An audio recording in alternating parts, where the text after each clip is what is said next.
Wow, here we are again, and this time we're on the hunt for the elusive blueberry cheesecake.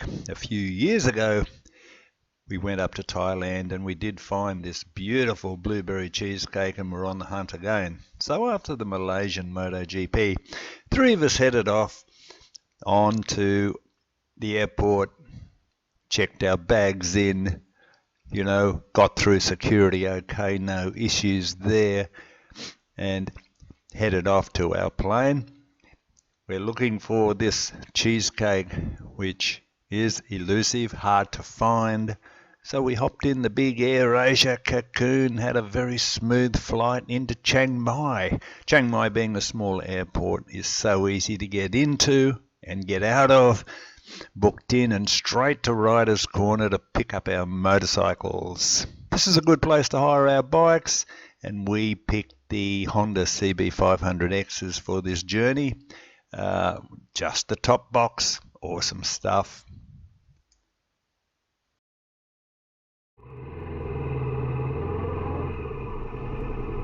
So we head out of Chiang Mai, and it's surprising just how big Chiang Mai has gotten over the years.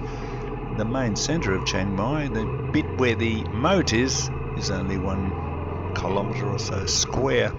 However, the city itself is quite large, and it takes a good hour to get out of town. Just merging with the traffic and flowing with the traffic, you can't get into any problems. Everybody behaves for us on our first day, and then finally we get into this beautiful countryside looking for a coffee shop. Well, our first one was a bit of a failure, believe it or not. Supposed to be a coffee shop by Google Maps. Google Maps is sometimes wrong. This is some sort of a temple. But eventually we do find a cafe and pull in to see what it's all about. We do in fact come across a cafe. Oh, very trendy one, the Cafe de Lin. So I go in. First thing I do is check out the cabinet. I see cakes, lovely cakes, and they did have blueberries, but that was all. So unfortunately we had to move on.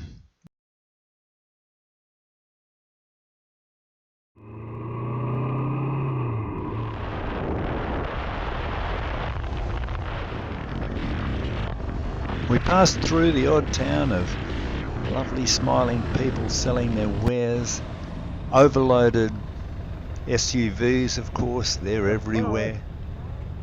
We come across people off the market selling their wares. Before we come to our next town,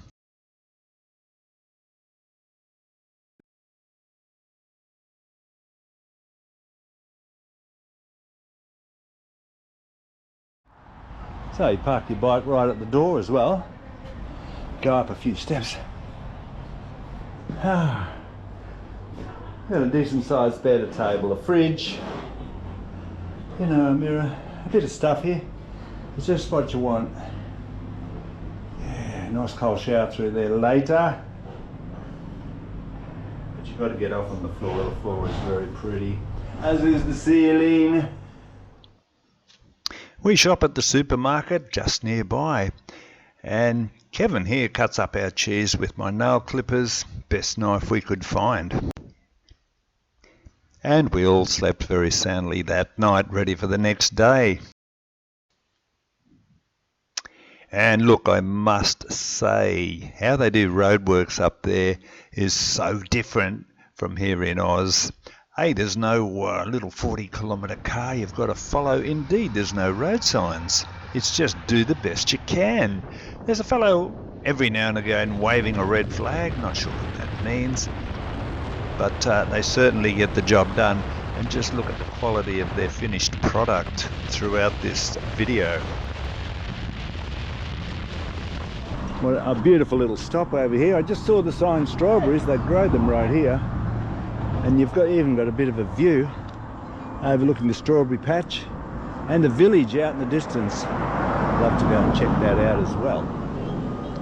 Look, and they were, and we bought these beautiful drinks. I think they're made there, but fantastic. Anyway, the local fellow gave us some instructions to a village further out in the field. We thought we got to try this. But before we left, had a bit of a chat with him, and look at this. This is hands-on strawberry growing. He's got thousands of these pots to tend to. Anyway, yes, we did head off looking for this elusive village. Believe it or not, we never found it. We probably didn't go far enough. But this little concrete road was a bit of a joy. Yes, one of the joys of not having a timetable is you can just take on these roads and head off into the bush and see how the locals live. Hey, we never found the village, by the way, but we saw some beautiful rubber plantations. So yes, we left our little strawberry farmers and headed off to one of the main attractions in the Putchaban province is the five-head Buddha. Well worth visiting this one. So we've got our 5 Buddhas, the little fellow at the bottom and the big fellow up the back. Now the big fellow is the future Buddha, Mataya. So he's got to wait his turn, I suppose. I like the mosaics. Allegedly there's 5 million pieces of glass and ceramics decorating the whole area all over the place. Looks fantastic. Underneath the Buddha there is like a prayer room. We went in there, lots of, I don't know how they make it, would have taken a long time, but beautifully maintained as well. Not sure about all the balls all over the place, the chromed balls reflecting yourself as you walk by. Quite off-putting sometimes. Anyway, it's a great site because the views from the top over the mountains is also fantastic. The buildings just covered in ceramic and glass. They actually shimmer, they honestly do. Sleeping Buddhas inside, special Buddhas in glass cabinets. We even picked up a bit of a turtle, having a bit of fun, but thoroughly enjoyable afternoon there. Highly recommended. If you're ever in Putchaban province, make sure you get up and see this one. It's up in the hills a bit, great little ride, just off a freeway, you can't miss it. Of course in Thailand, you know, there are temples and there are temples, but this is a standout one, so you can see the ceramics that adorn this building. Maybe that's where the monks live, I'm not sure, but just fantastic. One of them's got a gold band on, not sure what that means, but well-maintained place, that's for sure. Yes, Kevin had the map this time, so I've got to throw him under the bus. As soon as it started to rain, I was praying for him to stop. Alas, no stop, so we were quite soaked at this time. It rained really heavy. So we went and got our accommodation. Luckily, this La Vista is such a lovely little hotel. Just a fantastic stay and beautiful rooms, well maintained, easy to check in, and we actually decided to stay another day there. How good's that? Look at this place. Quite gorgeous, really, yes. Breakfast area. It just looks pretty diabolically gorgeous to me. Oh yeah. Oh yeah. That bed is a big size. It's got everything. It's got everything. This.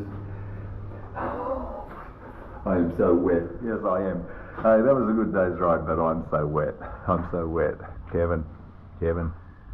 When it starts to rain in Phetchabun, you stop and put your wet weather gear on. I don't want to take my wet weather gear home without getting it wet, okay? Yes, here we go. So day 3, let's get on the road. Believe it or not, this beautiful La Vista resort, it was a resort, beautiful pool. We thought, let's book in for 2 nights here. We have no plan. And it was definitely worth it. So the next day, I learned of an old war museum up in the hills. And it's supposedly a nice little ride to get up there as well. So we thought, let's go and explore this one. The beauty of it is, hey, all these things are very easy to find. They're all on Google Maps. You can't really get lost here. and it was a fantastic morning as well. So yes, we got on our bikes, took in these beautiful roads, and had a look at this museum.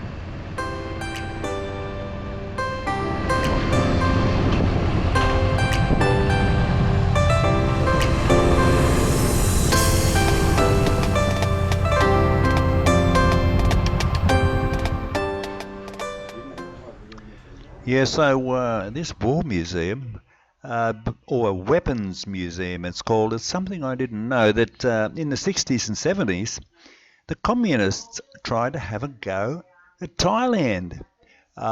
Look, honestly, it was a proper war, and the communists were defeated, but this hill is quite famous. This is where the Thai stranglehold was, and they were just bombing the hell out of anybody coming up the mountains to say hello to them. So yeah, we had a look at this old Huey helicopter.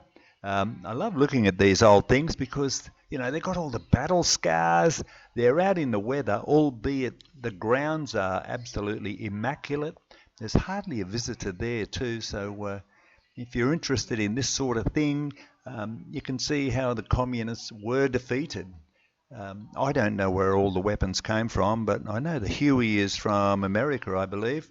All these guns, yeah, it's interesting. They hauled them up these unmade roads to the top of this hill and defended Thailand. So good luck to them. We had a great look around there, and then, okay, let's head off. Now, I also found another road, Road 2331. And if you can find it, it's one of the most amazing roads I think we travelled on this trip. It starts off low and you end up in the clouds, and I think there was about 10 metres of straight road. But anyway, on the way we find another coffee shop. We go in, we look for the blueberry cheesecake. Alas, the shelves are empty. We ride on.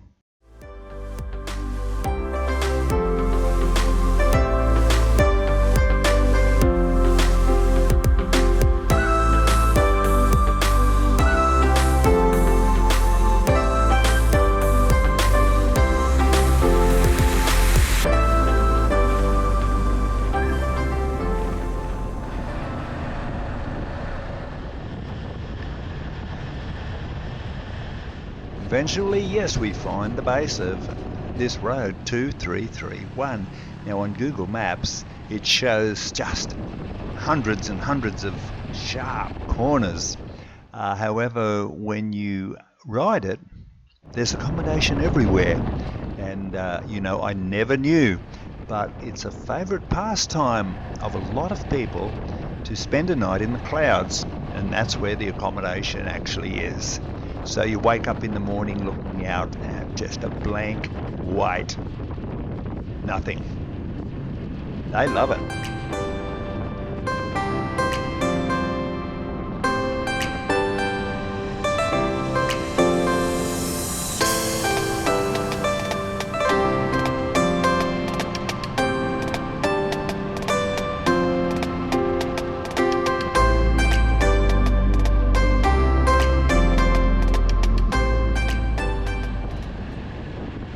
Yes, we're getting up pretty high now, and I know there's a cafe just around the corner, and we found it. Again, I went straight up to it, looked for that blueberry cheesecake, but alas, nothing. Great view though.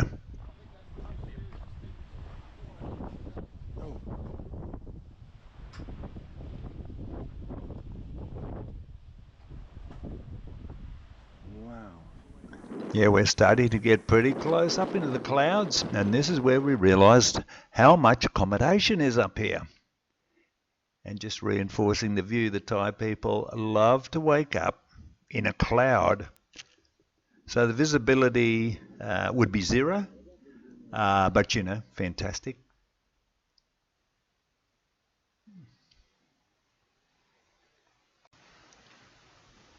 Yeah, we finished at the cafe, had a little stopover, then we went up into the clouds. So as we get higher, Kevin discovers a little shortcut down the mountain. So we thought, yeah, let's take this on. This will be pretty good fun. And it was sort of a half-made road, I suppose. Not like the main road here, because this road's beautiful, of course. And it goes on and on and on. Don't miss it if you ever get the chance. The shortcut is more adventurous, I would imagine. We loved it. Just this young lady on the back of the four-wheel drive SUV. She's loving it. She's photographing. She's posing. I reckon she's an influencer on road trauma. So yeah, we're off the main drag now. We're going through a lot of market areas. Food aplenty. Look at this fresh food. Where that comes from, no one knows. But all those little cabins have got to eat, so I suppose it's a shopping area for the locals and the tourists as well, supplying their little cabins for the night, camping in the clouds.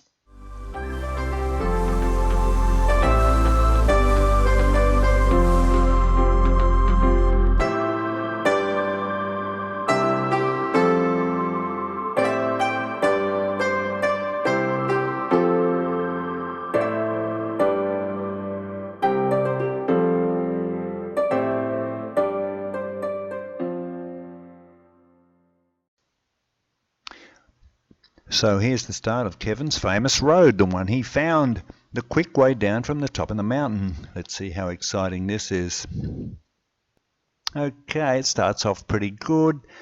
There's lots of accommodation still as you go down the mountain. Only for a few kilometres though.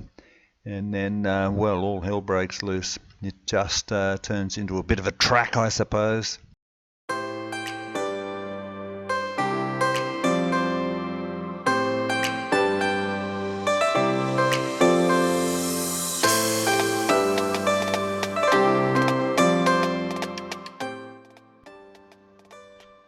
Yeah, so this is where the accommodation stops and things get real here. But, you know, it's not a bad road. It's only a very narrow sort of concrete and rubble road. But we made it down. We had a lot of fun on this road, really. It was quite exciting because you just don't know what you're going to get. It is like a box of chocolates. Some parts are really nice. Other parts are sort of a little bit rugged, I suppose. Highly enjoyable day.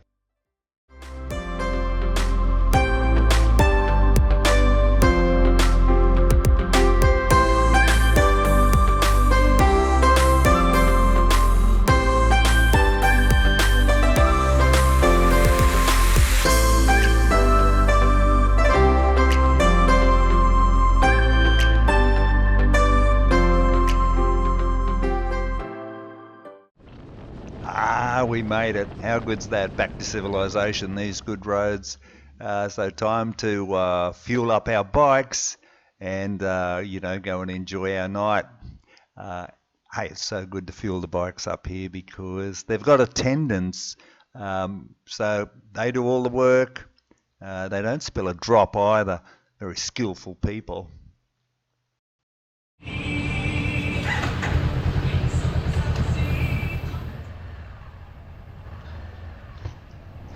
Yeah, we really enjoyed that day out. Hey, that Road 2331 is pretty fantastic. If you ever find it, you've got to do it. We only probably did less than half of it, but such a good road. Anyway, if you're ever there, get into it. But we went back to a hotel at this time, pretty tired, you know. It was a big day, turning that bike around all those sharp corners and bends. But yeah, we parked our bikes up and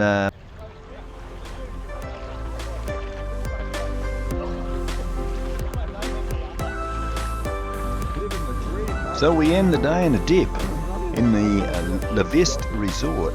Horizon swimming pool. How good's this? Overlooking the mountains. We had a cool-off dip. We had a few beers. We had a lovely meal there as well. So it's highly recommended if you're in Phuchhabun, go to the Levist Resort. So I'm going to end this video here. It's just taking too long. I'll finish off on episode 2 a little bit later. We're still hunting for the elusive blueberry cheesecake. I'll let you know if we find it. Also in the next episode, things get real. I start to lose a bit of stuff, and we'll see you then.